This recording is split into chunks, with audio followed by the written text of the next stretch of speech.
Online food delivery મંગાવતી મહિલાઓ માટે ચોંકાવનારો કિસ્સો બન્યો। વડોદરામાં ફૂડ ડિલિવરી કરવા ન્યૂ અલકાપુરીમાં બપોરે પહોંચેલા 19 વર્ષીય યુવકે પરિણીત યુવતીનો હાથ પકડીને છેડતી કરી। ન્યૂ અલકાપુરી વિસ્તારમાં રહેતી 36 વર્ષીય મહિલાએ 2 દિવસ પહેલા ઝોમેટોમાંથી ખાવાની વસ્તુ ઓર્ડર કરી હતી।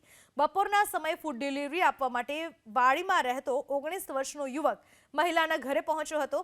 ઘરનો ડોરબેલ વગાડતા પરિણીત મહિલાએ ફૂડ પેકેટ લેવા માટે દરવાજો ખોલતા જ ફૂડ ડિલિવરી બોયે ફૂડ પેકેટ આપવાના બહાને તેનો હાથ પકડવા પ્રયત્ન કર્યો। ત્યારબાદ યુવકે મહિલાને તું મને ખૂબ પસંદ છે એમ કહેતા જ મહિલાએ તુરંત દરવાજો બંધ કરી દીધો। ઘટનાની જાણ મહિલાએ પોતાના પતિને કરી। ત્યારબાદ મહિલા દ્વારા આ અંગે ઝોમેટોમાં ફરિયાદ કરવામાં આવી હતી। લક્ષ્મીપુરા પોલીસ મથકમાં પણ આ અંગે ફરિયાદ દાખલ કરાવી હતી। પોલીસે વાડીમાં રહેતા 19 વર્ષીય મોહમ્મદ અકમલ મારૂફ અમલ સિરાજવાલાની ધરપકડ કરી, જો કે જામીનપાત્ર ગુનો હોવાથી તેને છોડી મૂકવામાં આવ્યો।